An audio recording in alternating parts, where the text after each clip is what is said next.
walking alone, the streets are empty.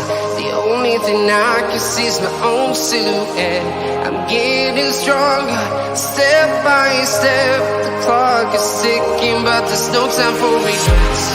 I've been flying from town to town, from London to Taiwan. I've been all around the globe, trying to protect your soul. We are heroes tonight. We will fly above the sky.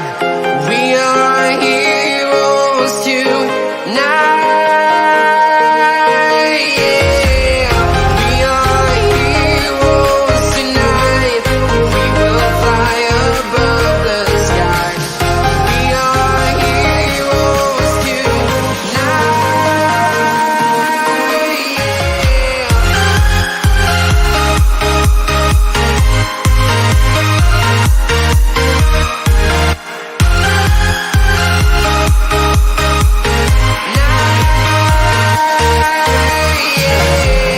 Feel like a dynamite, ready to explode right up in the sky.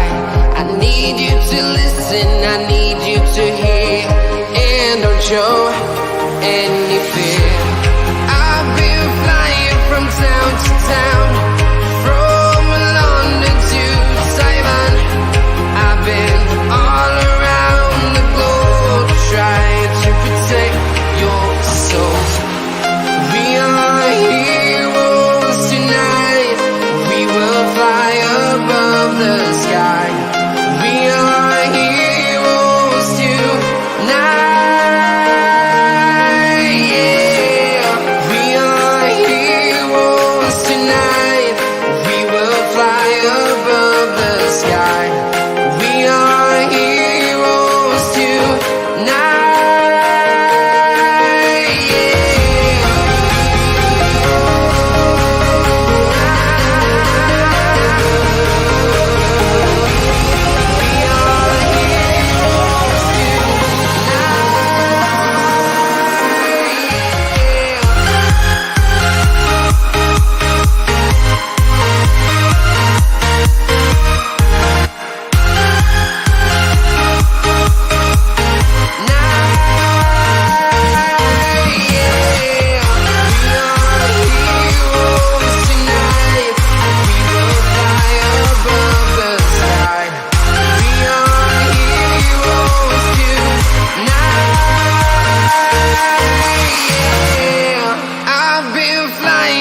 Town to town, from London to Taiwan. I've been all around the globe, trying to protect your soul.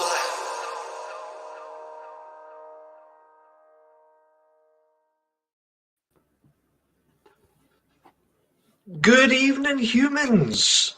Nah, that sucks. Good evening, all the podcast viewers.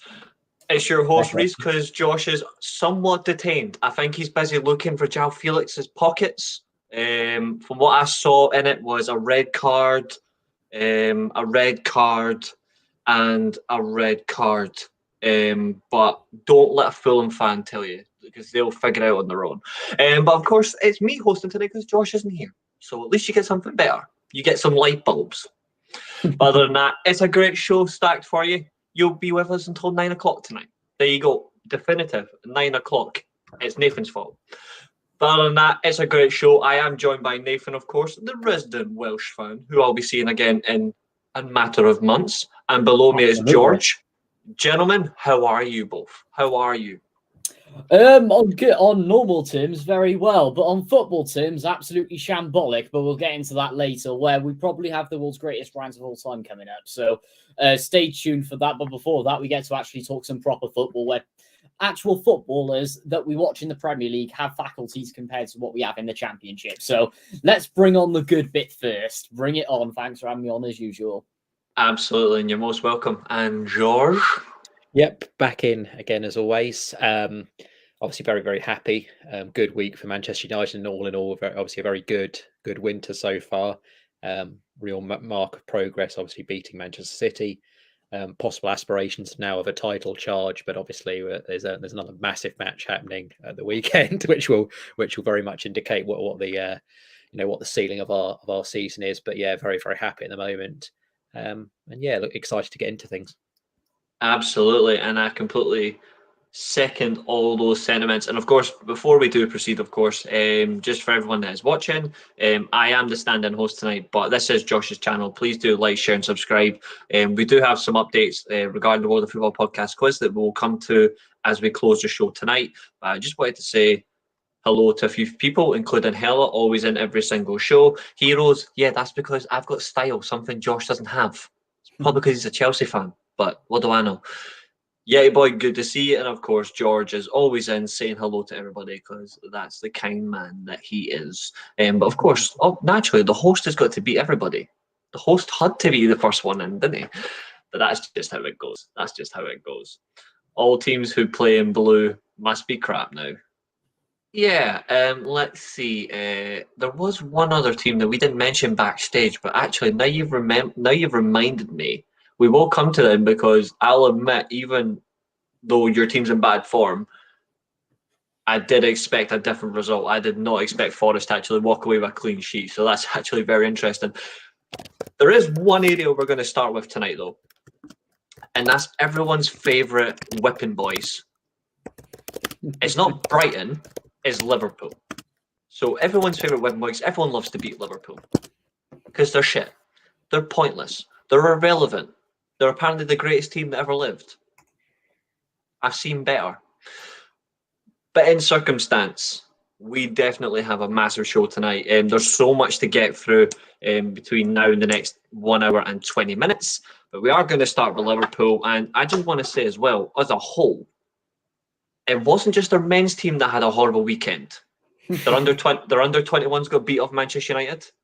And their women's team got pumped off Manchester United. So I'm just going to go for it anyway. Like the biggest rival, I have to go with the rival perspective first, and I've got to go to George. I'll come to you very shortly, Nathan, in reverse. But George, your overall thoughts on Liverpool right now, especially that Brighton performance, and also as a follow-up question, were you surprised the scoreline was 3-0? Yes, I mean, obviously Liverpool have been diabolical this season. They've sort of stuttered. A lot of us would have thought that Liverpool eventually would sort of get things going, and of course, you've still got that sort of slightly subtle inner thought that they will eventually do so. They have been unlucky with injuries, I think, but also obviously losing key players. I think Mane, they still haven't, despite the fact they spent hundreds of millions now in that attacking. In that front third, I don't think they've fully replaced him. Obviously, they've been unlucky with injuries. Diaz, Jota, who I've never rated, but he is at least a body that can be utilised up front. I think obviously Núñez, despite his goal record, which isn't actually too bad, obviously goals and assists, so direct goal contributions isn't too bad. I think when you actually watch him, he does miss a lot of chances. So I don't think he's necessarily settled too well. And then obviously midfield-wise, very much lacking in there, an ageing squad. It was something that I sort of predicted a couple of years ago that was eventually going to happen, but obviously didn't happen the season I predicted. And finally, obviously that sort of age has caught up to Liverpool, the lack of investment from their owners, particularly, like I said, in that midfield. Jordan Henderson obviously had a very good World Cup, but obviously for Liverpool, he's been nowhere near the player he has been in previous iterations. And then also, defence probably their worst aspect. I think Alisson has probably been their best player this season overall. I agree. Obviously, Firmino second, but now he's out as well. So they've been, as I say, they've been unlucky with injuries. But Alisson's been forced to be. It's unusual for Alisson, really. He often, because of the way that Liverpool play, he does have to make quite a few saves during a game. But he's rarely, obviously in seasons, has he been called on so often to sort of bail out Liverpool, and even he's not been, sufficient to prevent them losing too many matches. If we bring it back to obviously the Brighton game, not surprised really that Brighton did beat them. Like I said, you always anticipate that Liverpool give anyone a good game just because it's Liverpool, but at the same time, it's the games aren't played on paper. They're very much about who the form team is. Brighton obviously are in exceptional form at the moment, far overachieving compared to what they they have done previously. Obviously, getting rid of Potter was a blessing in disguise, really. Almost like a weight off them in many ways. Obviously, they've actually turned into almost a better team now as well, in terms of actual being clinical, obviously, in terms of actually scoring, compared to obviously being sort of the XG masters, but then never actually finishing. So yeah, it wasn't necessarily too much of a surprise, but yeah, things just go from bad to worse for Liverpool. And the one thing I would say, and it might sound like sort of victimization or bullying, but because I do, so I've said it on so many podcasts over the years, even if we go back previous seasons, is that Trent Alexander-Arnold is a disgrace of a player. If I saw a player now, the thing is, it was obviously against Napoli in the Champions League when Liverpool got absolutely humiliated this season. We saw Trent Alexander-Arnold deliberately stopping and not making it an attempt to go back, which is, for me, is unacceptable for any player to not make any effort. That is the sort of almost the cardinal sin for any footballer, is to not see any effort. You can be as shit as you want, but let's do, for example, Maguire. Very, very poor, but always gives 100% of himself. You can tell he's trying all the time. And like I said, that there's the most unforgivable thing for any player is to see one that doesn't try. And yet again, like I said, it wasn't just the Napoli game, but there were in other games this season. And for some reason, if I was a Liverpool fan, by the way, obviously I'm not sure whether I've sort of said this before on a podcast or not to all the viewers, but I'm actually someone who gets in touch. Obviously, Richard Arnold has his email address. He's given it out to the fans. Doug, feel free to come on, by the way. Sorry to interrupt you, George. Yeah. Doug, feel free to come on, by the way, because I really want to hear your perspective on this as well. And there are a couple of comments in there from Hell. I'll be coming to them very shortly, but no, George, by all means, please continue. Yeah, so one of the things is that Richard Arnold, obviously, he disclosed his email address. So quite often, I've actually, over the summer in particular, I was emailing him. The reason I bring that up is because if I was a Liverpool fan and I saw Trent, and obviously I had access to an email to email them, I would actually email their board, members of their board, whichever email address it would be, to actually say, please, I find it's an absolute disgrace about Trent Alexander-Arnold, and someone needs to speak to him about it. I would have done that months ago. And it just amazes me that Jurgen Klopp, who, let's face it, is no shrinking violet. I've seen him get angry on plenty of occasions. I'm just amazed that he's not actually had a word with Trent. Or if he has, why are there no repercussions for him? Why is he still allowed to have absolutely no effort and still behave like that? And I refuse to believe that Klopp just obviously turns up for every single game and just never looks at social media or never looks at like clips back and doesn't realise, like I said, that a player's literally not trying, which, as I said, is the most unacceptable thing that can happen for any footballer. So, yeah, that's that for me is sort of sums up Liverpool in a nutshell. Really, Trent Alexander-Arnold, lack of professionalism, lack of effort, and ultimately, they're facing the punishment in where they are currently in the league. Question for you both, and I'll get your answer on this one after getting Nathan's point of view, George. But I just want to get your answer to this, Nathan, and your just perspective on Liverpool. Do you think Klopp has actively gone from being the man that runs the show to being far too passive? Because when you look at his press conferences, for example, and I do try to listen to them as much as I can just to pick out some genuine excuses because it's always funny. But he is like, for all the idiocies that you get from a Klopp press conference, he's still a very intelligent man when it comes to football. When you look at how things have changed lately for Liverpool, actively ignoring areas in the transfer window, sticking with certain players, not having that confidence in himself to go to the FSG, right, we need key areas, stop spending on my attack, I need defenders, I need midfielders, blah, blah, blah. Do you think he's just being actively passive now and he's just thinking, I've got no other option? Or do you think he's actually timing himself now? What do you think?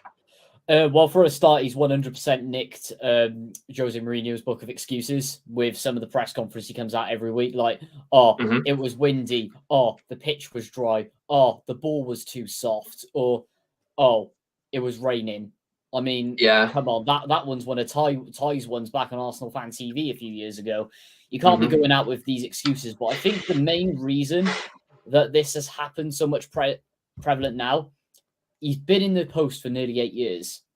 It's true. He was so good in the first 6, but now as it's gone on, there's been no evolution. I have quite a few mates who actually live up in Liverpool. We speak to them quite often, and they say the exact same. It has been the same since he's been in 2015. Like, there's been no tactical evolution. The midfield hasn't changed. I mean, just for example, look at who they played in midfield against Brighton. Fabinho, Chamberlain, Henderson, and Thiago. Like Chamberlain and Henderson, I'm sorry, but they should have been moved on years ago. Way Keita before as the well. Premier League. Yeah, I agree. Naby Keita has been probably one of the most disappointing midfield signings I've ever seen at Liverpool. Yeah. He came in on such a high stock. I believe it was from RB Leipzig. He was fantastic at Leipzig in that. He played in the 4-4-2 like diamond. Well, we know what Ralph Rangnick preferred, but he played in that system. I mean, he played in the 8 role beside Diogo Dema, and he was fantastic.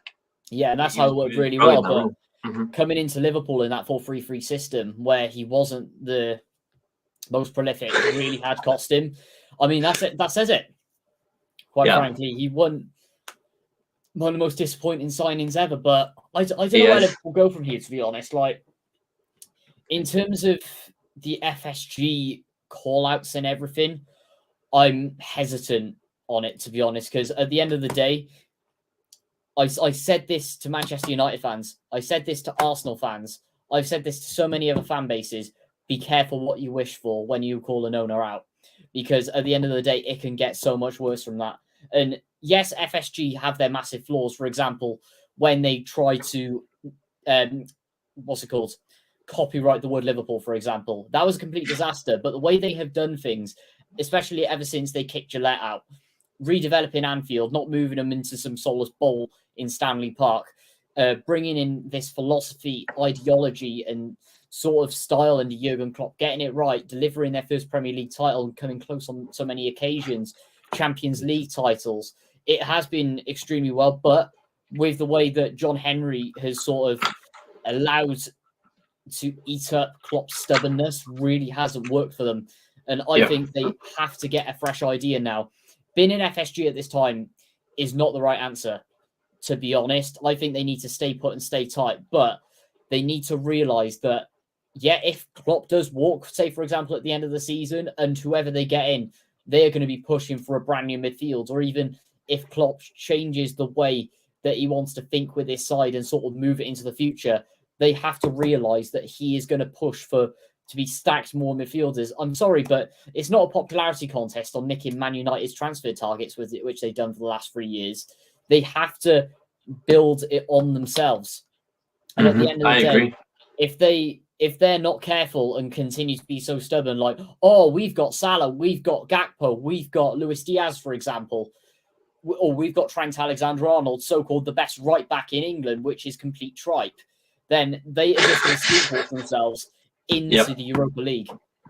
Yeah, I completely agree with you, and I'm saying this now as a United fan, and apart from the odd few like Doug and my neighbour who's a Liverpool fan, and the odd few friends I've got at work who are Liverpool fans, see, for the rest of them, I feel no sympathy for when it comes to one FSG out, because when you look at it, they spend money. And yet they give a go at United fans for wanting the Glazers out, but we don't want the Glazers out because of spending money. We want the Glazers out because they're actively trying to destroy the representation of our football club and what our football club actually represents in football. They are trying to destroy that. If I could just jump in, FSG aren't doing that to Liverpool, from what I've seen.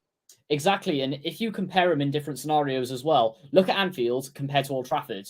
Old Trafford is falling apart. Whereas Anfield looks absolutely spectacular. They've got this new AXA training centre, whereas Man United's training ground is like bottom half of the Premier League now, to be honest. Look at Brighton's training facilities, Burnley's training facilities, for example. In fact, I'm even going to throw it in. I would say Swansea have a better training ground than Man United right now, and that's coming from a Cardiff fan.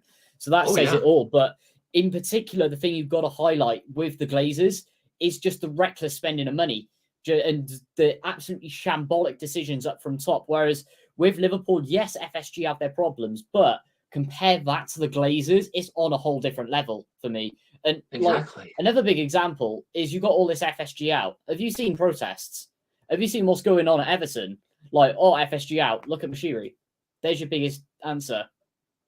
It is not. When you look at the difference, because we'll actually be coming on to Everton throughout the show, but I might actually bring them up earlier than anticipated, but because I've got a lot to rant about when it comes to Everton, because I will admit I didn't expect to see what I saw Everton after our game. But in contrast to this, in terms of Liverpool, I'm just going to get a quick fire from you guys and in the live chat. Where does Liverpool finish, and do you agree with my statement that Liverpool go trophyless? Nathan, your answer. Yes. First of all, yes, they go trophyless.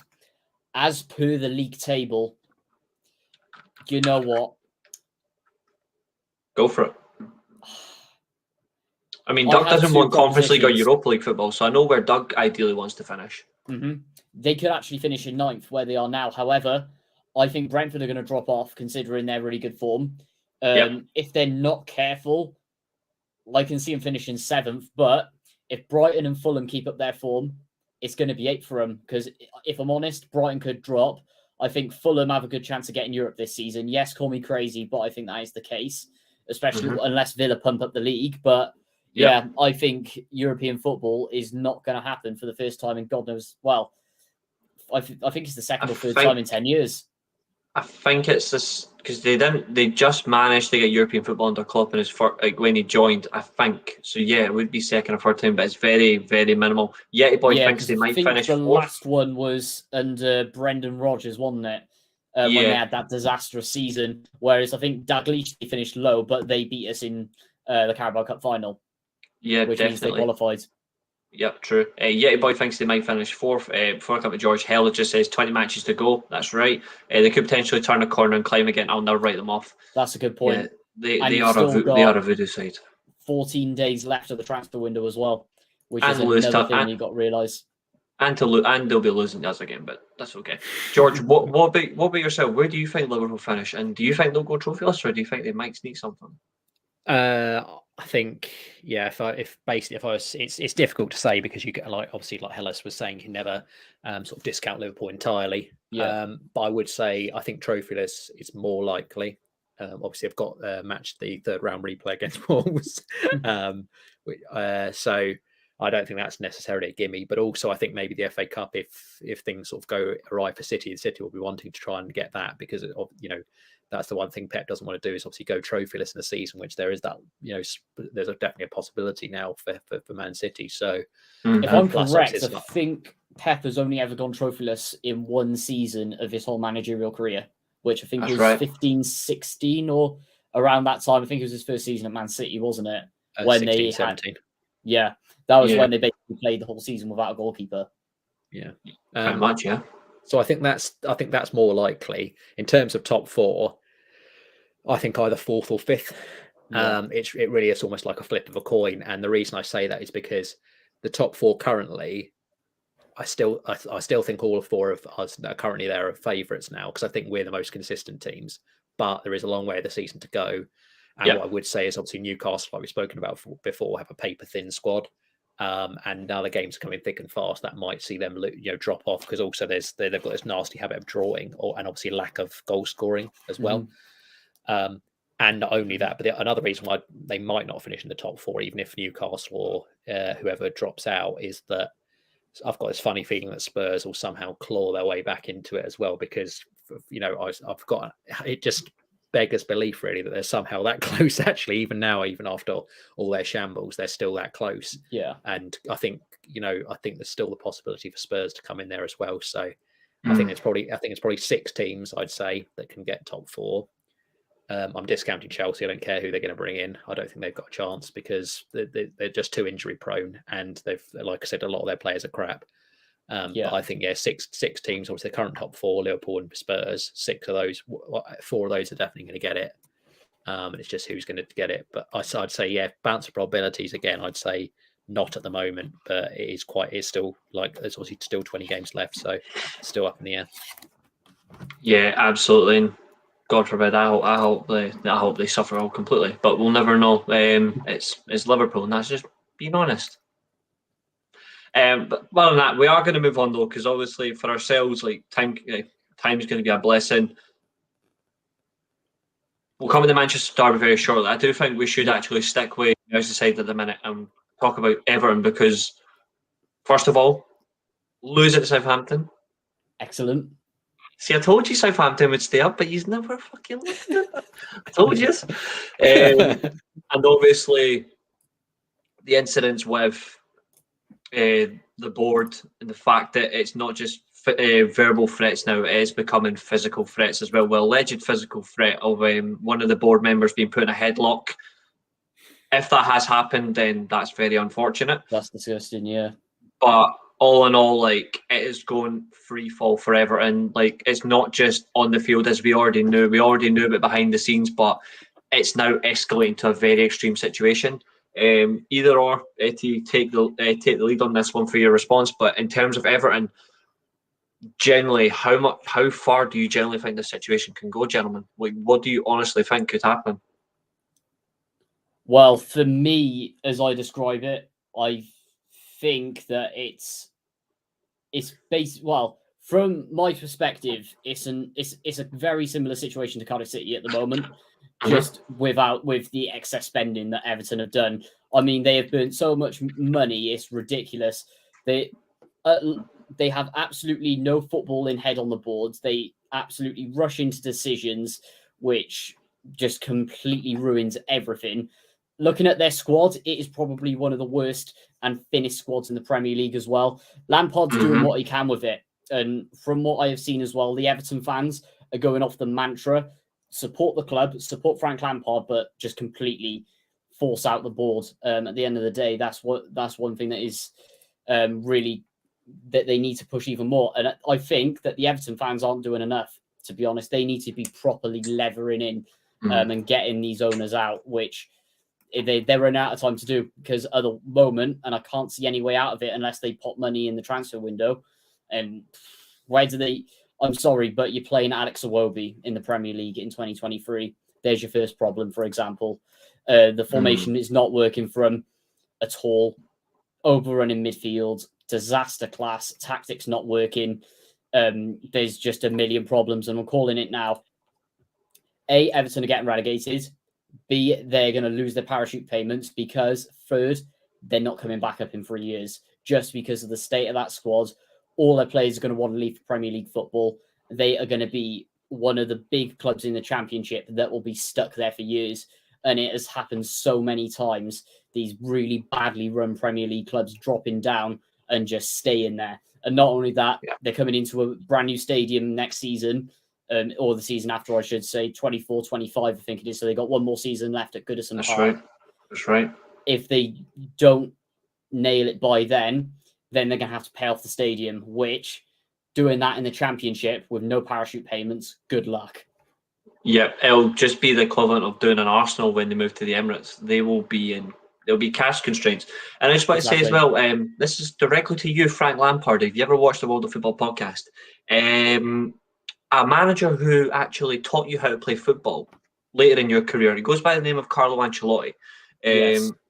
He signed a fantastic striker. He's Italian. Something that English people know really well because obviously beating England at Wembley in a European final. Frank Lampard. You ever heard of Moise Kean? Like, to be honest, you big douche. You should have kept him at your club, mate. Yeah, I got to be honest. Moise Kean was probably one of the most disappointing Premier League loan signings ever. But at the end of the day, the way that Everton used him was absolutely shambolic. 100%. And they've done that with so many players, and they've favoritized all these different ones as well. But I mean, embarrassing. Muppets, a lot of them. Exactly. A lot of them. And it all stems from upstairs. It definitely does. I'll get yours in a second, but quick fire. Go for it. Who's first?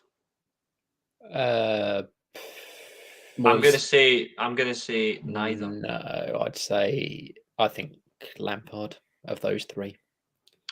I would say so. I think Moyes might actually turn it around. I think out of the three, he's got more clout, which is funnily enough important.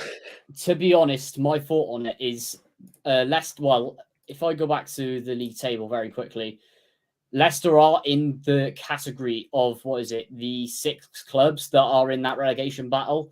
However, right. I do think they'll just about turn it around. And with the Leicester board, they're back until the end of the season. Lampard, for some reason, I can't see the Everton board getting rid of him at this stage, especially if they don't sack him at the end of January, they're keeping him till the end of the season just because of the amount of paying him and there's no transfer window. And then as for Moyes, I'm going to say he's going to go in March. Possible. It might happen. The board will, especially if this is going to be the new board in March as well, I think they'll push the panic button then. There's a possibility, but he still has, even though it's not exactly a top European competition, he still has the Conference League as well to compete in, He does. and they are one of the two favourites to win it, apart from Villarreal. They have a fairly decent chance of winning it, but it really does depend on that squad. I think Moyes may decide not to go for it in the end because obviously league position may be more important to him. But I actually think Moyes should actually be brave and actually go for it because it will guarantee Europa League football next year and it would actually save his job. George, your overall thoughts on Everton at the minute, especially concerning the circumstance with the board, and what's your thoughts on that?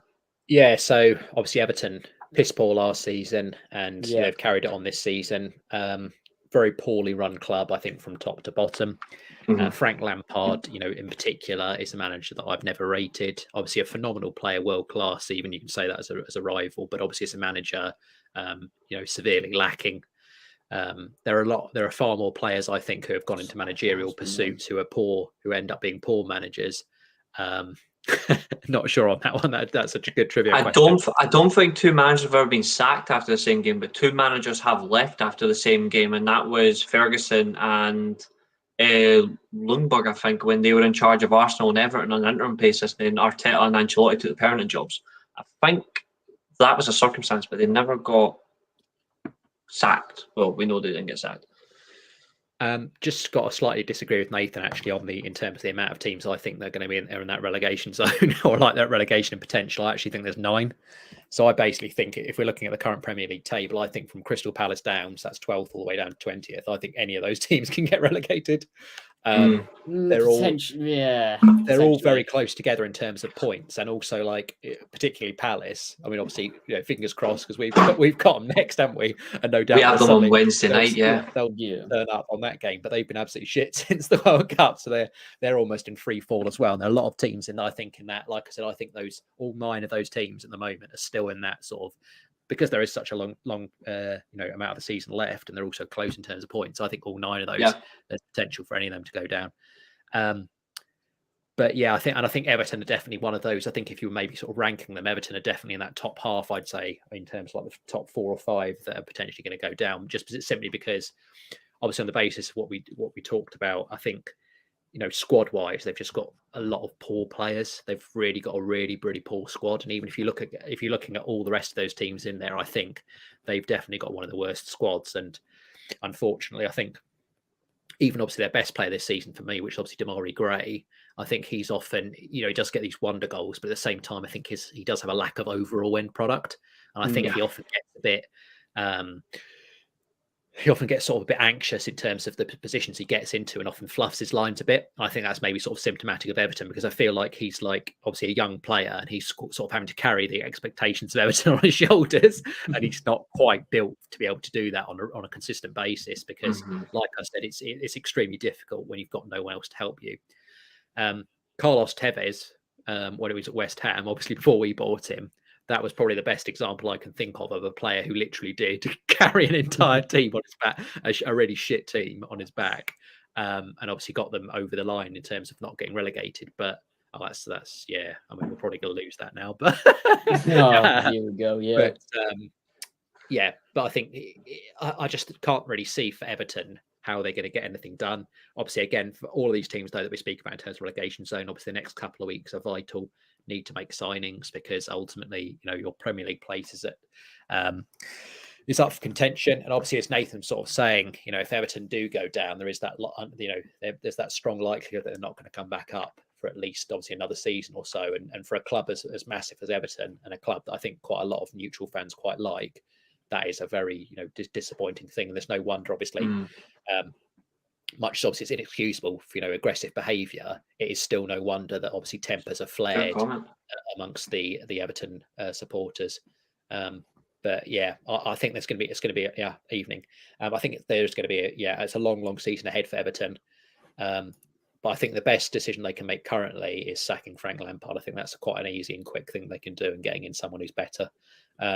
Just even if it's just a fan in the terraces instead of him. I think they've got a good. I generally think the quickest thing they could do right now, if they were to sack Lampard, is they could have Ralph Hasenhüttl in a job within a fortnight. They could. In fact, no, scrap that. They could have him in a job within 40 hours. Yeah. He's willing to work. He works well under financial constraint. He organises teams really well, and with better players, he actually would do something. I think he would actually keep Everton up, or at least get them close. Yeah. In terms of Southampton, I think they're going to turn things around based on their performance. I genuinely thought they were fantastic against Everton. That's one of their best performances all season. The signings as well, like they're trying to orchestrate them in. Orsic, he's going to come good for them, even though he's 30 years old. I guarantee he will turn them around. I thought the structure of Southampton, as an example, at the weekend against Everton was spot on. That needs to persist. In contrast, I look at the structure that Nathan Jones had, that he's continued with, in contrast to Lampard's, is Nathan Jones is actually when, and I'll say this because I don't often watch Nathan Jones play. I'm more used to Hasenhüttl, Koeman, etc. He went very bold. They were bold from the very beginning, but it took him a little bit of time to get bold. He's now went bold, and the system he's playing is actually benefiting Southampton a lot. And I genuinely think that's why I do think they'll stay up. And Doug, you're completely spot on. Like, in terms of this, not the other comment, because that's painful to me, but that is shocking.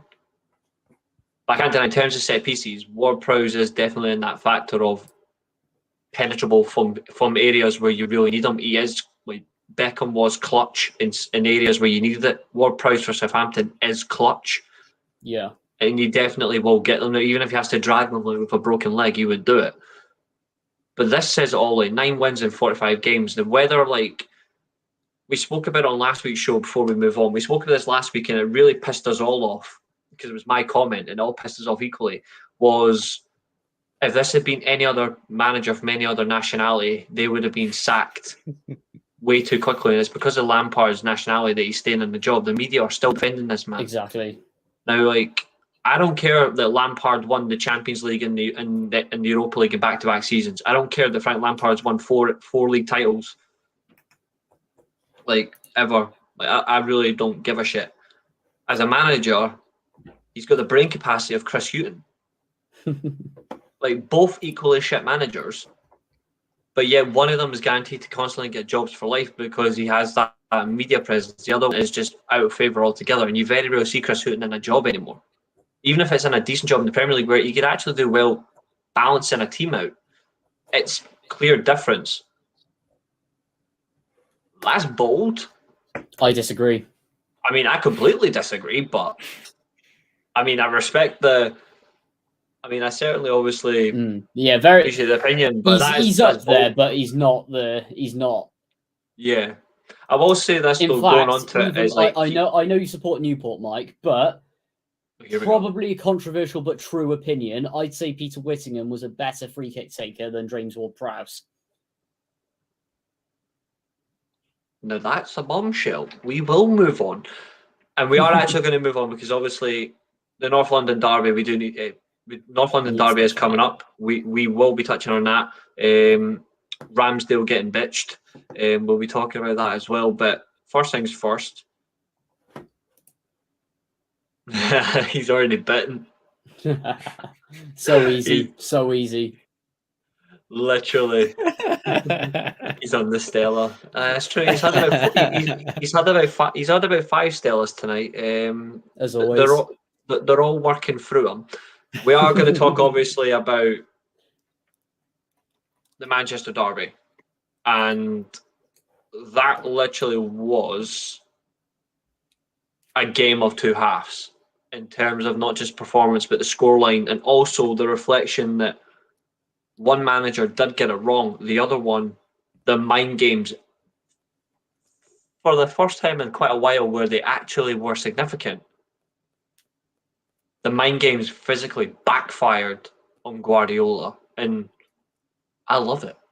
Haaland done nothing. He had no shots on target. Manchester City, one shot on target. It was a goal. United, less than 30% possession, had a higher XG than Manchester City.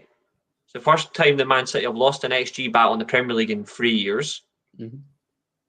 It's really significant, the difference where when you look at performances and statement scorelines, 4 months ago, United got like the scoreline says 6-3, but it was not a 6-3 game. That was 6-1. Like that was a 6-1 game. We just got two very lucky goals right at the end. The game that we played at the weekend was 100% more to us in favour. That should have been more than 2-1. Far better chances, more effective with the ball, better playing with the ball than City, which is, consider how well City play with the ball, maybe a few questionable decisions depending on how you watch it. But the one thing that, depending on how it goes, but then again, I don't really care. But when you look at it, United completely bossed that. And I completely agree with this. Yeah. Kevin De Bruyne got bullied by a Brazilian that gets slagged off by football fans every week. Love it. I still don't rate him, but at the end of the day, he adds into a T. And let's be honest as well, Ten Hag got that game set up perfectly. Like, Yeah. Martial up top, even though I can't stand the guy, suited it well. Defense was spot on, to be honest. Even playing Luke Shaw at centre back completely locked it down. Man City just went in. It's like, oh, we're Man City. We'll just go out as we normally do. We won't make any adaptations. It's Man United. We always beat Man United. So let's just go out there and have a good day on the park. Nope, Man United set it up, looking at all of Man City's weaknesses and absolutely annihilated it in the end. And quite frankly, they deserve to win. Man City were just not at the races. They let them have the ball. Man United on the counter-attack. Nice high press, nice counter-attacking football, strong attacking football from Ten Hag, which we've seen at Ajax. We've seen it here again at Man United. And quite frankly, they deserve the win. And on the basis of that now, what do you see for United in the second half of the season? Bear in mind, United are the only English club to remain in 4 competitions. That is very true. At the moment, anything could happen with this squad, considering who's around them in the table. I mean, they are actually comfortably in those Champions League positions, but it does rely on if they retain this form now. And also, it depends massively on Spurs, because I still think Spurs is just going to completely capitulate towards the second half of the season. So I think Champions League is certain now. I don't think you guys will finish above Newcastle. I think 4th is pretty much cemented for you in your first season. But it's just about keeping that consistency, to be honest. And also, I just wanted to say as well, Garnacho's appearance changed the whole complexion of the game. Easily. Like that really was the complexion. And this is 100% spot on. You're completely spot on there, 58. You're completely spot on. It's nowhere near what he expected. I actually think... At the end of the day, though, this is a rebuild season for Man United. It's Ten Hag's first season. At the end of the day, if you're going to get top 4, that's a good achievement, just because of the amount of changes that were being implemented. Ten Hag's philosophy, his rules off the pitch, the new, what is believed to be wage cap, removing Cristiano Ronaldo, which for any club, that's a bold decision, considering he's one of the greatest players of all time. And then just really evolving it from there and allowing Ten Hag to make it his Manchester United and just going from there. But imagine what you guys are going to be like next season. Champions League definitely is certain, maybe even a title push. Got to get January right and got to get next summer right. There's certain possibilities. And obviously, George, I was saying there as well, like the whole complexion of the game 100% changed when Garnacho came on in the second half. Like, he had, and this is not even like a joke, of every Man United player in that entire 90 minutes that played, Garnacho had more touches and more passes in Manchester City's box than anybody, and that was 5 passes. Literally 5. When you look at United, how they played at the weekend, how happy are you generally right now, considering? And also, what are your... As you look at our squad, and to be fair, there is still a lot there for our squad to do, and the manager will always look at that. He is juggling 4 competitions, which no other English club right now has to do. When you look at the games that we have, the likes of Palace, we have Arsenal, we still have the likes of Tottenham to come rest of the season. We still have to play Liverpool again. We've got Barcelona in a month's time who are in fantastic form as well in their own right. Potentially a cup semi-final against either Southampton or Newcastle if we get past Nottingham Forest, although then again Nottingham Forest have actually generally been good in the League Cup as well in their entire history. They they have had significant success as well. I still think we'll go through, but you've just got to put it. And we do have the FA Cup. When you look at those, when you look at the squad, when you look at the fact that Ten Hag, he doesn't make massive rotations, but he does make significant rotations in certain games. What is your general thoughts now in the second half of the season, and what do you think could happen for United come May? Obviously, general thoughts, very happy. I think the major thing that's happened since the start of the season is obviously introducing Casemiro. For me, the best player in the Premier League, certainly the best signing, obviously, of the summer. I agree. Phenomenal, obviously, since coming in. I think there was that, obviously, like I said, obviously, most of what Ten Hag's done has been exceptional, but obviously there have been a few reservations that I've had with him, and obviously one of them is the fact that he somehow was keeping Scott McTominay at CDM and was thinking that Casemiro should just stay on the bench and kick his heels, which, like I said, I'm never fully happy with absolutely anybody anyway, so that was just one of the reservations I had with him. Obviously, a few of the other sort of like concerns I've got, obviously David De Gea. I think obviously his distribution against City was absolutely shocking. Yeah, I agree. I think phase out De Gea at the end of the season for me.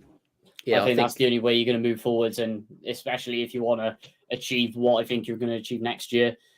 I think De Gea has unfortunately gone past his sell-by date, especially in the Premier League now. I think it's time to move him on, and I don't think he even has a future anywhere else at any other club in this league either, to be honest. I agree with you. I think the surprise for me is that when I sort of saw it is that when you, for some reason, the other Man United players don't seem to realise that he's a massive issue. I think they're not very intelligent, and what they sort of like correlate making saves to being a good goalkeeper. Whereas actually, obviously, if you're like, I mean, obviously Edison as a shot stopper, as we know, is absolute shit. One of the worst in the league. But the fact is, the best way to prevent goals is obviously prevent shots entirely. And the best way to prevent shots entirely is holding onto the ball, because you can't be scored on when you've got the ball.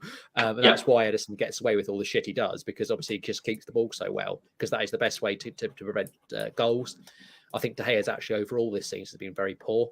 Obviously, I was looking back on it, and a lot of the games where we've kept clean sheets, he's had very little to do. I don't actually remember, apart from obviously there was a header against for Rice on a free kick against West Ham, but other than that, he's not actually made that many good saves. So I think he is a concern. Obviously, Aaron Wan-Bissaka, that's someone who I also want to talk about as well. I think he's been a sort of revelation again. But then again, I've never fully sort of written Wan-Bissaka off, because he needs to build his consistency. Yeah, I think what Wan-Bissaka has is he does have that sort of pace, which is always a good sort of attribute. I think that's also what Rashford's got in abundance as well, and that's the sort of physical attribute that you can't teach. And it's such an advantage over other players if you've got that, because it enables you to then, if you hone other skills, it enables you then to be better than them, just because you've got that additional burst of energy. Luke Shaw, obviously, that was the correct decision to play him at centre back with Varane. I think obviously that's, it started off, I think, with Eric Ten Hag as the fact that in preparation, obviously, for these Barcelona games that you alluded to, the fact that Martinez is going to be suspended, obviously, for that first game, against Barcelona in a month's time. So I think it started off as that, getting the players used to playing like that. But actually, Luke Shaw is a good, capable player no matter where he plays, and obviously it was exactly the right decision. It's what I would have gone with against City as well, because obviously, and it's quite amazing really when you think about it, because arguably Martinez was probably our player of the season, obviously before the World Cup. And now he's sort of struggling to get back into the first team just because of how well Shaw's playing. And obviously because Ten Hag wants to try and want to keep things solid, obviously, for the Barca game, like I said, for the next month. But it's just incredible, really. Obviously, Malasia's doing brilliantly at left back. Casemiro, like I said, I've already spoken about. No point speaking about him too much more. Like I said, he's the difference maker. Eriksen, phenomenal as well. Bruno, I think, has improved massively as well. I think the reason why he hasn't got as many direct goal contributions this season is because he's actually holding on to the ball. And that's his actual use of the ball is a lot better.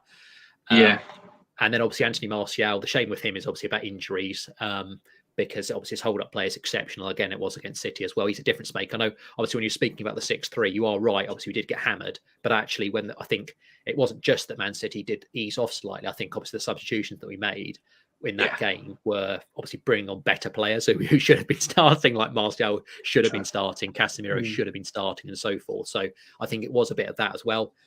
But yeah, Fred was obviously excellent again. I did want someone obviously to be next to Casemiro, and I was sort of going for McTominay. I think he was my choice. Obviously, it was going to be either one of him or Fred, but I think McTominay was a choice I would have made simply because in my book it would have been McTominay could kick a few City players up in the air, which I quite like the sound of. But yeah, Fred very obviously played with Casemiro plenty of times, and again obviously they've got a good understanding, a good unit, and it was completely the right decision. And obviously Rashford, really the form of his life, really going back almost like 2 years when he was in that sort of blistering form before he got his injury, obviously, fucked his back completely.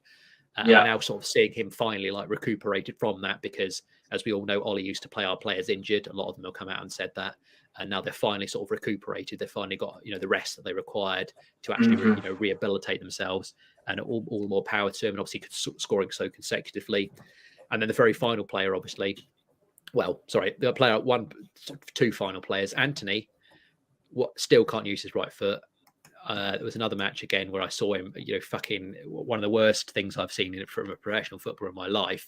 Where I can't remember which game it was. It might have been Forest, where he basically he went on his right foot, and the other defender obviously was so surprised because he always checks on his left, and it was literally about 5 yards or so. And he could have just palmed it across the goal with his right foot, but decided to put his left foot on it and then spin round again.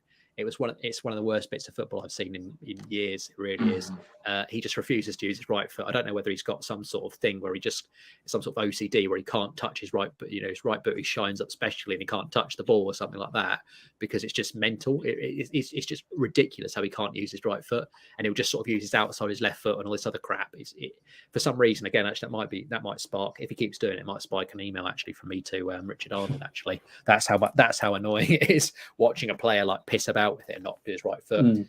But I will end on a positive note. Obviously, that's a player you specifically highlighted as well, which is obviously Garnacho. What a phenomenal talent he really is. The best youngster in the Premier League, obviously, of that age group.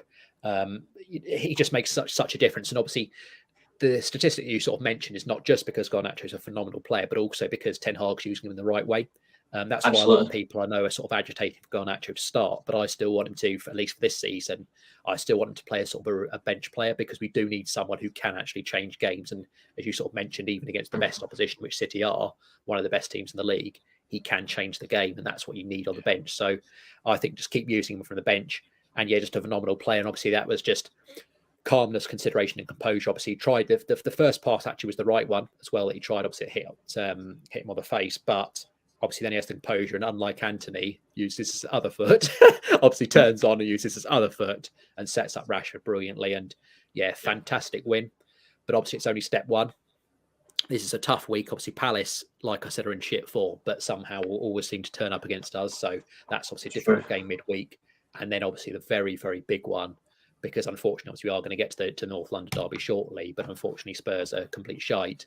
And so they couldn't do us a favour to try and reel in Arsenal a bit. So it's all going to have to be on us really to try and win that game. And what I would say is, as a very bold statement, is I think if Arsenal beat us at the weekend, I think that's it's over. Yeah. And I agree with this comment as well by Helen specifically. Like I do think Sancho will return soon. When that happens, I'm not sure. But as much as I adore Anthony, and I think Anthony gives us that. When he is on his left foot, he does give you that option for like spaces as a left footer can only give you. He does need to use his right foot more often. I don't know if it's mental as well. I'm not sure, but that, even though it was an open goal that he scored with his right foot, he could have easily decided to use his left foot. He didn't. He chose to use his right foot. So I wonder if it's just choosing moments. If he uses his right foot more effectively and more often, he will generally catch players out. I think he's got a good right foot. I just think he is naive with it. I think he just prefers his left foot, and I understand that. Sancho, we know, he doesn't have Anthony's blistering pace, but they both have very good ball control. But Sancho is comfortably two-footed. You would see him using his left foot or his right foot. Dortmund, same for England, now and again for Man United. If he is back and he's on the right-hand side or on the left hand, or even sometimes rotating in the 10 role, like Fernandes comes off, gives him a rest, which I think Ten Hag might start to do second half of the season, because Bruno will eventually get tired. We will have to rest him. You will see significance of that, of what Sancho can bring. But I 100% agree. In terms of like Garnacho, he just changed things as well. And I think, even though it's BT and I can't stand them, I did think there was one comment that in particular that did get reflected of Garnacho in his age. He is completely fearless. Like, he treats the Premier League like it's like nothing. It's a duck to water. He's adapted so quickly. He's adapted to it, and he just understands his role so well. And it won't be long before he is starting games regular for United, where generally you cannot get rid of him unless he's either injured or he's in massively bad form. But you have mentioned, of course, and I've mentioned myself a few times, we have to talk about the North London derby. Tottenham briefly fold as a football club. That's all I'm going to say about Tottenham, like, because generally they are absolutely disgusting as a football team. Like, it wasn't even. And I say this a lot about Arsenal, because Arsenal, you see the rise in stock of their performances game by game. Even though the scoreline says 2-0, I actually don't think Arsenal even got out first gear against Tottenham. They absolutely outworked Tottenham easily, but I don't think they got out first gear. They ran the whole thing, and it was jealous that they're top of the league. They are currently the best team in the Premier League on form. They are the best team this season, and it's painful to admit that, but that's because they've actually stuck by Arteta rather than giving into fan pressure of sack him. No, he's actually built a team. The average age of the starting 11 for Tottenham, the average age was 27.5.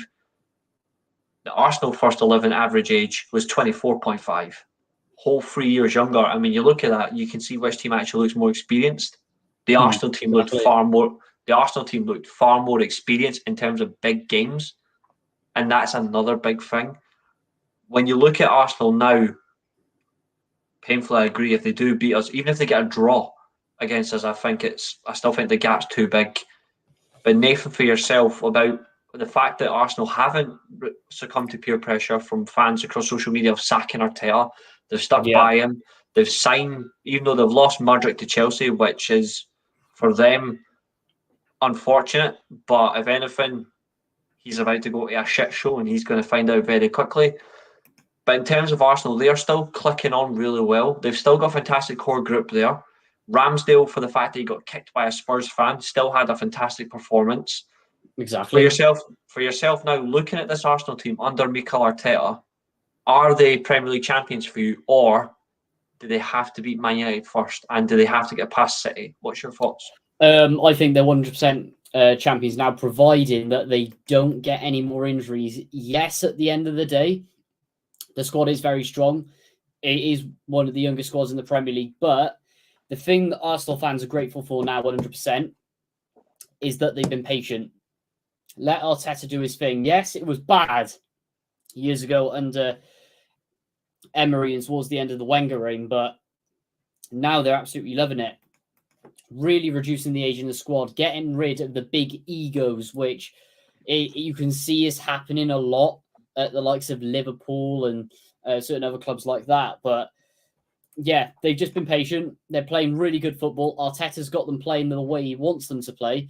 Yes, Spurs on paper were the better side in terms of the stats, but Arsenal are there to grind out the results. And they're just going to continue to do that, providing that they don't get the injuries. I think even if they lose to Man United this weekend, they still have the title wrapped up, because I'm not convinced by Man City. I do think they have an inconsistent game in them where, for example, if they go to a banana skin, just like a Nottingham Forest or another big one of Brighton, even maybe an Aston Villa now under Unai Emery, they got to watch it, because those are the teams that they will go in thinking they're going to win it and they're just going to walk it off the park. But they'll go in, bang on the counter-attack, see you later. Same with Crystal Palace as well. So I think Man City are just way too inconsistent for me, and they're prone to losing a game that they shouldn't be losing. So I think Arsenal have it wrapped up for me now. Whereas Spurs, I think they're too inconsistent to get top four, to be honest. They are floating around Europa League places, and I don't know why. I've already said it about Conte. I think he is going to walk at the end of the season. And when you look at that Tottenham squad as well, glaring issues for me is, for them 100%, it's the fact that Conte's persistent with a two-man midfield, and also right wing back is a problem. Any other issues for you in that squad that you think? Apart from maybe Ryan Sessegnon, who is as fucking good as death's door. Yeah, exactly. I don't agree with him playing on the wing, to be honest. Like, at the end of I the day, don't agree with him playing football in general. You should be working at Lidl's. No I mean, offense to ever anyone since that he's works at left Lidl, Fulham, of he's course. been dire. But yeah, we've seen it so many times with Spurs this season that the fact that they're just getting overrun in midfield, and the fact that it's a slow and very defensive one as well. For example, Højbjerg, I think for me, he only works in a midfield three, and you play him as that central defensive midfielder as well. You need two creative players in front of him. Playing Kulusevski and Son is attacking midfielders. I don't know. It works at times, but I think there needs to be a little bit more beef there, to be honest. And playing Eric Dyer at centre back says it all. I think there is a lot more stronger options there. It is Conte's system, but he needs players for it. And I think, I don't know, changes are needed for it to work properly. It just doesn't make sense, and this is something I'm going to bring you, George. This just doesn't make sense to me, because obviously when he was at Inter Milan, he played a 3-1-4-2. He played Brozovic in the 6 role, and he played Çalhanoğlu, Eriksen, he had Barella. He played them in front of Brozovic, and then he had Lukaku and he had Lautaro Martinez up front. He had a lump of crap, and he had an Argentinian who couldn't get past Alvarez, even though I do rate Martinez in that squad. He comes to Tottenham, and he exclusively only plays 3-4-3 or 3-4-2-1, and he does not change his system. When you look at this Spurs squad now, genuinely, how far low in this in the current league do you actually think they'll finish? Sadly, I think they won't finish too low. Like I said, I've still got them as an outside bet for top 4. The only reason for that is, like I said, because they just do grind out these results no matter how shit they are.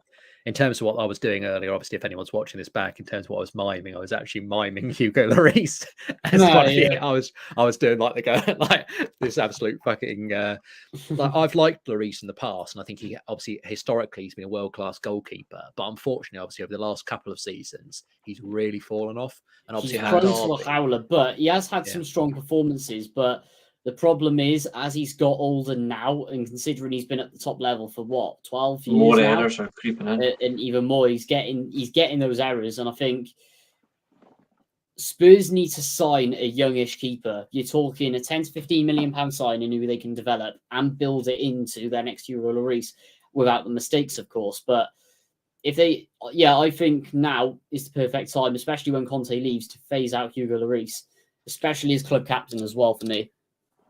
The thing was, obviously, with that North London derby, is, as you sort of said, Reece, is that Arsenal didn't have to get our first gear. And the reason for that is when you've got a goalkeeper, obviously, on that first goal, who flaps in his own net, that really does, like, morale's already on the floor. And then you've got, it's a bit like, obviously, when, as we know at the very start of the season, obviously, with what happened with De Gea, especially, obviously, him against Brentford, we all know what happened, obviously, there, is that when you've got a goalkeeper, he's almost like your most pivotal player. For many different reasons, but especially, like I said, obviously when you've got a goalkeeper who's going to make errors, then it really does put a massive thorn in your side, and as a team you really can't function. And obviously not only was the first goal completely on him, because like I said, there's no way you should do that, but obviously the second goal as well was a good strike by Odegaard, but at the same time it's so far out that again you're expecting Lloris to be able to deal with that, to actually move his feet and get across, because like I said, it is so far out. So like, obviously for Lloris, he's had a disappointing, like a couple of years at the World Cup as well. I think he was pretty poor. Not obviously his penalty saving record is absolutely shocking. Argentina, obviously, as soon as it went to penalties, I knew France were fucked, because Lloris just doesn't make any penalty saves. Even obviously the Messi penalty in the shootout, it was right. He went the right way, and somehow it was a pretty piss poor penalty, and somehow misses it because I said, he's terrible at that. And obviously Harry Kane bottled it, as we know, in the quarter, when he should just hit it down the middle. But Lloris is obviously a big issue for them. Eric Dyer obviously is a Dyer player, and we've all said it so many times. Eric diabolical by nature, and obviously Son's come back and not necessarily set the world alight, obviously, this season compared to what it was last season. But I think for me, obviously, that the main sort of like game, if I have to sort of like hone in on something that really sort of changed things for Antonio Conte compared to last season, because he did quite well with Spurs, obviously managing to get them top 4 in the end, obviously, and his strikers were all scoring a lot of goals, as we know, obviously, with the Kulusevski, Son and Kane, and they were on a very good run. But I think the one game this season that changed everything was when they lost to Arsenal at the Emirates. And the reason I say that is because obviously last season, one of the trademarks of Antonio Conte's team was that they grind out results against the big six. Lots of draws, obviously, in there, and lots of good results. One, if we think back, for example, was when Liverpool were winning all these matches in a row, and then they managed to grind out. Obviously, should have actually won that match against Liverpool at Anfield when Son scored. But they threw up off this blanket defence, and obviously made sure they didn't get beaten. Now, Arsenal game was the first sort of occasion, really, where again Spurs sort of like Conte's master plan, his sort of defensive masterclass, failed. It's partially because of Emerson Royale being a clown, because we got sent off, obviously, if you remember, for that horror challenge on Martinelli. But that's right, yeah. It's also obviously the fact that obviously Conte got really mad that match and threw on about 4 or 5 players, all in a row. And I think that was really, if I had to sort of like, pinpoint a real sort of, turning point for Conte's Spurs career, I think that's the match, because I think what that proved was that Conte's, like I said, his plan A wasn't working, and it's just been a difficult proposition, Spurs, I think, ever since then. And obviously they've had lots of slow starts, as we know, being very much second half FC. But also I think there's a real lack of mentality, a lack of professionalism. And like I said, I think it all stemmed from that match specifically, when they really did get humiliated by Arsenal. And obviously it's a sore thing, obviously, with getting defeated like that. Ramsdale, obviously, by contrast, we think about how important goalkeepers are, was phenomenal. Obviously got player of the match in the North London derby, as we know. Yeah. The one thing I would say, obviously, I'm going to, like I said, just on Ramsdale, obviously what happened at the very end of the game, once the whistle had gone with the fan, is that absolutely unexcusable, obviously, for the fan to do what he did. But I'm seeing too much of this and that's the one thing I would say about David De Gea. Much as I'm not his biggest fan, what I would say is that's nice about David De Gea is he's a very classy player. And what I mean by that is you wouldn't see him doing the sort of shit that I've seen recently from other goalkeepers. I think Ramsdale thinks he's very funny quite a lot of the time, and he does actually. I think what would be best really is if players were a lot more, instead of doing the sort of banter and stuff like that, is if they actually just were classy in winning or classy in defeat, and that that would really very much help. And like I said, that's the one thing I would say that De Gea's got over most other goalkeepers in the Premier League. And the reason I bring that up again is because I also saw that against Crystal Palace, Kepa, there was a clip that was circulating of him when the Crystal Palace were trying to give him the ball back, and he kept punching it back into the crowd. And then one of the Palace fans threw a bottle at him. Obviously, it missed him completely because whoever was throwing it was clearly a shit shot. But in my sort of opinion on that thing is that, again, it's obviously wrong for the fan to react. But at the same time, if he's deliberately, like it happened twice, he literally just punched it. He got given the ball back by the Palace fans straight to him, and he just literally went like that and punched it back into the Palace fans. And at the end of the day, behaving like that, like an absolute tit, it really, if I'd been there, that'd irritate the shit out of me. So God, for those fans, it's understandable for them to react. So that's what I would say. Is I just wanted to bring that up here. Is that I think there's too much of this case where players are making crowd react, and I think that does need to stop, because unfortunately, again, the way that the fans will be is they will react, because ultimately it's high pressure. People have paid lots of money obviously to attend these games. They're at the end of the day, they love their clubs, and you're just sort of stirring shit up. And I think that's what Ramsdale was doing. And obviously what's happened is the fans sort of seen what Richarlison did, obviously because of Ramsdale being a tit, and he thought he wanted to swing his leg in there. Understandably, my overall conclusion is the fan does need a stadium ban. He'll probably get a police caution. I think from what I saw from the footage, it looked like it was just a kid who, again, has just sort of like done it. So obviously there won't be too severe consequences on that basis. But he has to get banned. It's just a word of caution in the fact, or at least plea really to these Premier League footballers. Obviously, Nathan's probably got in the Championship as well. These certain players who take the piss. The perfect example is if you watch my vlog from the weekend, that'll say it all sorts of fun on the pitch, because it was a shambles in the end, but you'll see it whenever you guys watch it if you want to watch it. So but yeah, I have seen loads, and that's all I will say. I'll probably leave it there, to be honest. The most recent one of yours I saw, Nathan, was obviously the 2-2 in the cup, because I was like, oh, this is so bad, like losing it right at the death. I was like, this is... but also it's like the funniness. What was the player that did the handball? Obviously, like Luis Suarez. Vegan, yeah, that was absolutely hilarious. But at the same time, you're like, what a hero. You know him well, Reece. So yeah, that's very true. But that's But that's significant, really, like, where people seem to think that like football fans are snowflakes or overly reactionary or not as level-headed. But I think people need to remember as well is football fans are more. I think football fans are far more passionate than a football player. Oh, And absolutely. the reason I believe a football fan is more passionate is because a football fan is for life. A football player has until a certain point, but they don't have that specific loyalty. Like everyone knows, like Luke Shaw's a Man United player, but he's a Chelsea fan. John Terry, he's a boyhood sheep shagger. Like he shags everything around him. Like that's what he does. But he's a Man United fan. But one of Chelsea's greatest ever players, Raheem Sterling, is a Man United fan. Played for Man City, plays for Chelsea. He's played for Liverpool. Make your mind up, mate. But when you look at significance, like we are for life, they aren't. Once their career ends, they're just going to say, "Oh, I'm just going to support the team that I last played for." I'm not. I'm not going to be like that. Even if I played for Man United, I'd still be a Man United fan. I wouldn't change that. It's just who I am. Like if I was playing against Man United as a footballer, not gonna lie, I would do everything I can for Man United to fucking win. I would score an own goal, even if it meant my team getting relegated for Man United to win the league. You'd be the I would Ivan do it. Toney of the Premier League. Yeah. Absolutely, I would jeopardise everything just for United to win the league. That's how much United are my club. I'd do the same for Rangers as well, unless I was playing for Celtic, which will never happen. I wouldn't go that far.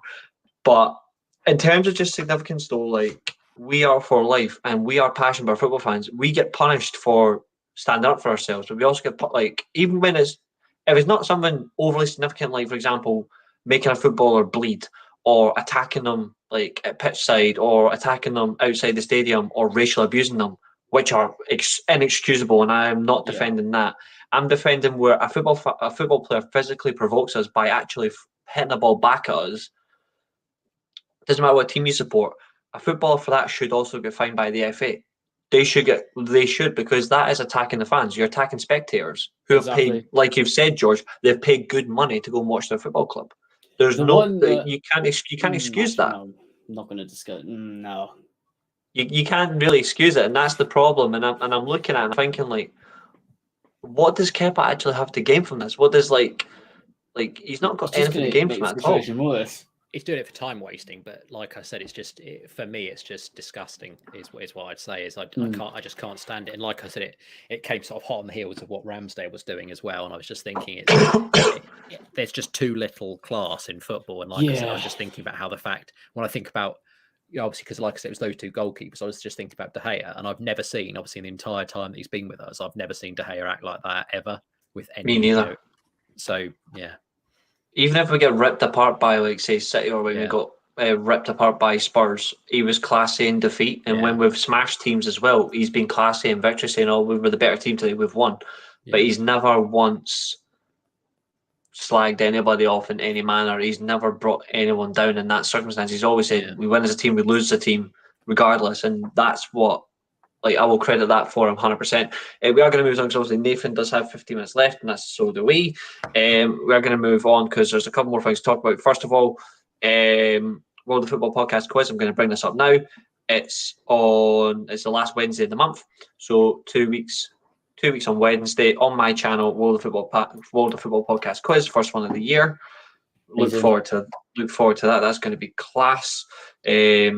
Now we've got two more games to talk about of significance. One, of course, is El Clasico, because there is a significant impact now that's going to have on La Liga, and I think, considering who had to win the title to start the season, I'm 100% wrong. And I can say that now because it's clear and obvious it's not going to be Real Madrid. Like, the way they got outclassed at the weekend, I generally think Xavi's actually going to go and take them. I generally think Xavi's going to take them to the title. I think there's so many issues with Real Madrid. And then the other one, obviously, is the fact that it is the Scottish League Cup will be decided by the Old Firm. I'll get the lads' opinions on that. But we may as well dive in, boys. That El Clasico final, scoreline says 3-1. It definitely didn't feel like that to me. Nathan, your thoughts on the El Clasico? And second of all, what impact do you think that has on Barcelona and Real Madrid's European hopes now, in terms of the fact that they are obviously in different European competitions, But when you look at them in terms of performance, obviously me and George got to deal with Barcelona in the Europa League, but when you actually look at who's more likely to actually win a European competition, nobody writes off Real Madrid, stupidly. But if you ask me who's more likely to win their competition, 100% you're going to say Barcelona. Oh, And absolutely. looking at the league right now, Xavi's turned this round massively. What's your thoughts on them, considering the fact that we've slagged them off for the past year and a half about their financial constraints? Well, we have indeed, but at the end of the day, Xavi's got to play him. He's got a good young squad there. He's developed it well. At the end of the day, Real Madrid, they're in a transitional period themselves. It's going to take a few years for them to get bounced back into it, to be honest. I mean, for example, getting rid of the old and bringing in the likes of Vinicius Junior, Valverde, all that, for example. So, as for European qualification, I think Barcelona need to push for it now because they've had a few sketchy years in the Europa League, just constantly dropping out of Champions League. They need a run up there, otherwise their fans are just going to continue to kick off. Whereas Real Madrid, it worries me a little bit. But yeah, interesting few years ahead for both of them. Absolutely. George, your thoughts? Yeah, like I said, in terms of like the two sides, as you said, obviously Barcelona were exceptional against Real Madrid. There does seem like there is a few issues with Real Madrid at the moment, obviously since the World Cup, obviously getting players back and so forth. I wouldn't necessarily write them off in terms of La Liga. Obviously still a long way to go and they are only a few points behind. So I still think obviously it's going to be a lot closer obviously than it was last time round, but I would still sort of edge. I still am going to edge Real Madrid in that regard. But like I said, obviously a long way to go, and it depends how quickly they come out of this slump, because I still think Real Madrid have got a better side than Barcelona. In terms of Europe, obviously, it's going to be a very obviously it's still like a month to go until we face them, but that's going to be a very tasty clash because obviously as it stands currently, they're in very good form and so are we. Obviously, think things can change. Obviously, there's lots of football to play before then, so we won't know in terms of like, what state both clubs are in at that juncture in terms of obviously games played, points picked up, and obviously suspensions or injuries. But yeah, it's going to be a very interesting that match. I still think, obviously, because as a Man United fan, I still think we can beat Barcelona. I think in Europe, they've not necessarily set the world alight for a few seasons now. And I think we're now sort of improving steadily. And I think we do have an advantage, obviously, of the home leg second. So I think that is going to be enough. And obviously, the way that Shaw stepped in at centre-back, I think that was our major concern, wasn't it? The fact that Martinez was going to miss it. So, and not only that, obviously Casemiro is such a force that we just seem to win every single midfield battle. So, I think that's a big factor for us. If he gets injured, by the way, we're fucked. All the stuff I talked about in terms of like trophies or top four, I think that all sort of disappears because he's such a vital player for us. But it's gonna be very interesting. And obviously, Barcelona going good at the moment, but like I said, I'd still edge in my mind anyway for at least another few weeks, depending on what happens. But from my mind, it's still Real Madrid. And in terms of obviously European, I still have Real Madrid as my favourites for the Champions League this season. Again, just because it's Real Madrid and Barcelona. I don't think, obviously, if they beat us, I think they become sort of favourites. I think whoever wins out of our Europa League match, I think is almost sort of the favourites, apart from obviously the team we're playing at the weekend as the other consideration in the Europa League. So I agree with you. I think there's so much that can come from it. There's a lot riding on it. I'm not going to write us off against Barcelona. I think we've got just as good a chance, but form really right now, like, I don't think you could realistically take form out the window, because even in poor form, they've still been playing really well. In poor form we have as well. It's almost like the word form could be negated altogether for the first time in a long time. So it's really interesting on the back of that. And then obviously, last 8 minutes before we go,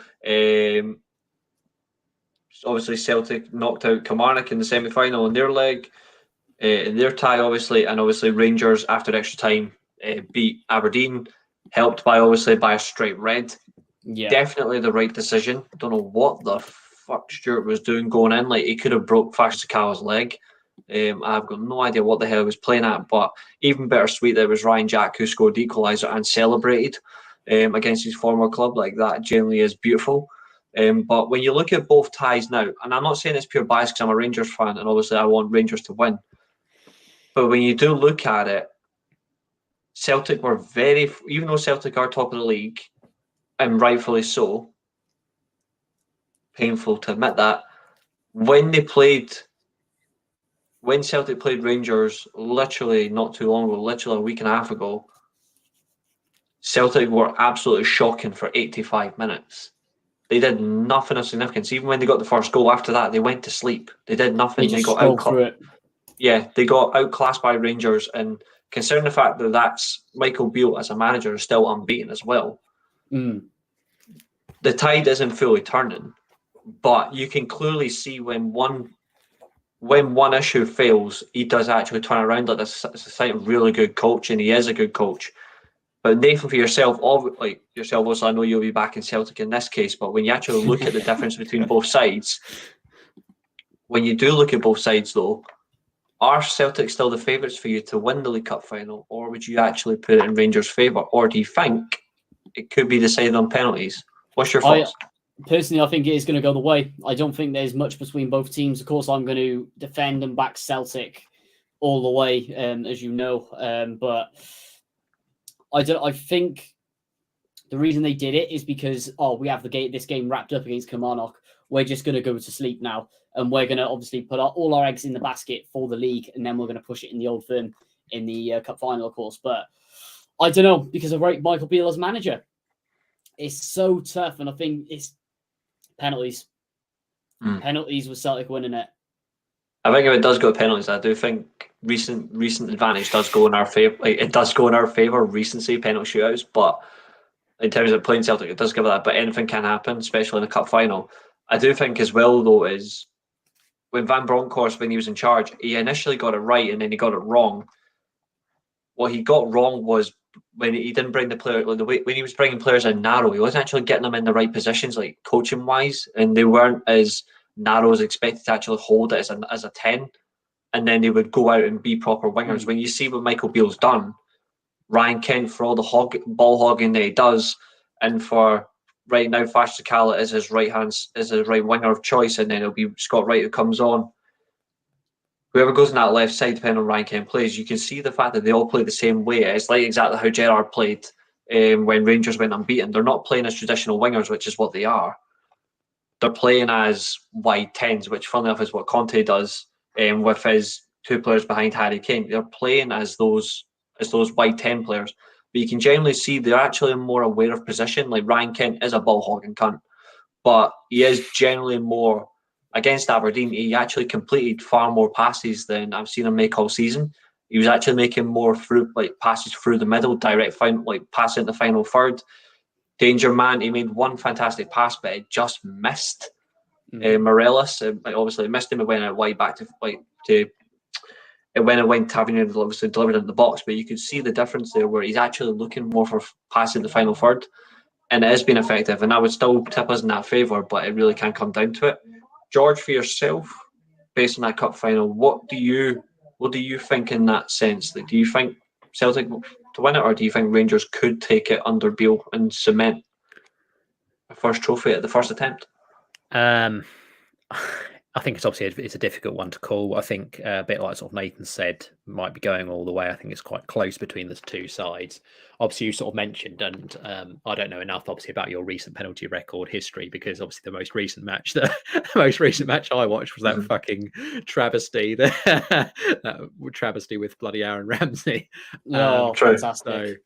So that's the only sort of experience that I've got, recent experience, relatively recently, we have Rangers in terms of penalty shootouts. That's the why I'd say it depends how good Celtic obviously are at penalties as to whether I think the Rangers will sort of come out of that on top. But yeah, I think it'll be a close game. Obviously important for Rangers to get the trophy, because obviously in the league as well, I'm sort of looking at the standings just now, and I think that's probably gone, isn't it? I would say so. Even with obviously a lot of the seasons to go with, as we always said about all the other leagues, I think in Scotland sometimes it's when a team gets a lead, they don't often sort of give it up. So I think the league's probably gone. So maybe Rangers will want it more, but obviously in a derby, it's going to be it's obviously, and especially for a cup as well, it's going to be very, very close. So I'd probably obviously my heart would go with Rangers, but probably if I was definitely if I was putting my last penny on it, I'd probably go for Celtic, just because like I said, I think again, if you know the sort of statistics in terms of penalty shootouts for Celtic and obviously Rangers, because I think it's probably going to go to that, then that'll sort of switch me in terms of what it is. But like I said, I've just got the horrible memory of where I thought, obviously, with what was the name of that keeper again? That's supposed to be the good penalty saving keeper. With Rangers, Alan McGregor. Yeah, it was bigged up by Ali Legends. McCoist on the commentary before, and I was like, "Oh my god, he's going to be brilliant!" And then every fucking one pinned past him, and I was like, "You bastard, save one, save one!" Yeah. So yeah, absolutely. I'll actually get you both records up for you. Like the last penalty shootout I saw Rangers play Celtic. Celtic actually did lose to Rangers, but that was quite a while ago. But I'll just get that. Let's see if I can get Rangers one up first. No, I don't care about this. When you look at penalty shootout records, let's see. So that's 1, 2. So right, I've got to dating back, shoot if that's all right, guys. I've got to go on Yep. Tiff Morehouse. Anyone who wants to watch? absolutely good. Get over there, right. Absolutely. Yep, I'll just leave this now in the sense of it. So Rangers penalty shootout record. They've been in 8 shootouts and they actually have a 50. They actually have a 50-50 record, which is all surprising as well. Like that benefit. Celtic, on the other hand, when you look at it, Celtic have been in. I don't care about penalties. I want their record. You flaming goons. Give me their penalty shootout record. See, that's the problem. They don't show it, but they do actually have, because we last played them in the cup in 15-16 season. Right. And Rangers won 7-6 on penalties, and then they've lost the last 2, which was obviously St Johnstone and Frankfurt, as commented on. I'll just see if I can just get there. I just want Celtic's penalty shootout record. The fact that Rangers do have a 50-50 penalty shootout record actually would put you in fair stead. But then again, Celtic do have a really good side as well, so it pains me to see it. Let's see if I've got it. 5-year penalty. This is actually interesting. This is a 5-year penalty record, even though Rangers have actually dominated penalties for the past 5 years. Because Rangers do have more penalties per season than Celtic. That's because actually we get more chances and they don't. When you look at records, though, Celtic actually do have a very good record. I'm just looking at it now. In terms of average, they get 36 a season, whereas Rangers have actually had 41. right. So in terms of like actually taking more penalties per season, statistically, Rangers are actually producing more. And obviously, the likes of Tavernier, who pretty much hits every single penalty. But you've still got Barisic in there who hits penalties. You've got Ryan Jacks hit a few. You've got Morelos, potentially Cholak. Celtic, on the other hand, have got Hatate, they've got Kyogo, they've got McGregor. There is realistically some in there. So like, the only difference is per season, it's 5 per season. And that's over a 60-game period. And that includes like Cups and Europe. And also, no worries, Nathan. Yeah, I like I said, I still think, just on the basis, like I said, of that recent thing against Frankfurt, just because I was so horrified by what happened. Obviously, I know it was Ramsey's fault, but I still think, Rangers obviously will have more on it because of what we discussed in terms of like trophies. They should want it more, but I think again these matches are just so tight now, so I think it'll just go to that, and then it's obviously flip of a coin, but at the same time, just because of that horrific recent thing, maybe sort of playing on Rangers' minds maybe slightly as well in the penalty shootout.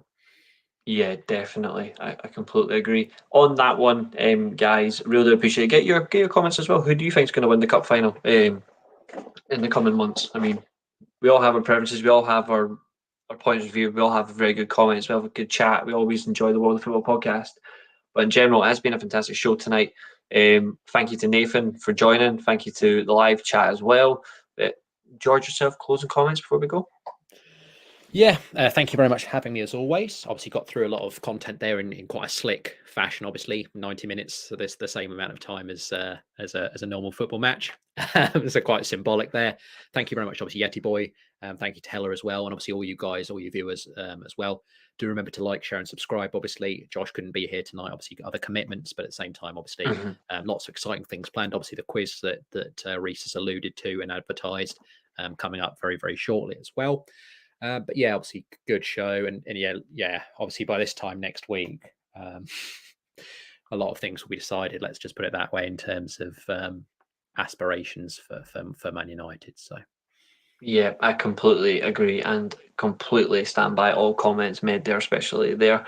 And next week will be good. Josh is back on next week's show, just like everybody know. And the World of Football podcast quiz, as we alluded to at the very start of the year, is on my channel. So keep an eye out there for Devils Rising Below. But 100% agree. Like, share, and subscribe for Josh's channel. Get him up there. He does deserve the subscribers. He's a fantastic content creator. Unfortunately, he couldn't make it tonight, but still, the World of Football podcast does continue, does live on. Doesn't matter who's hosting.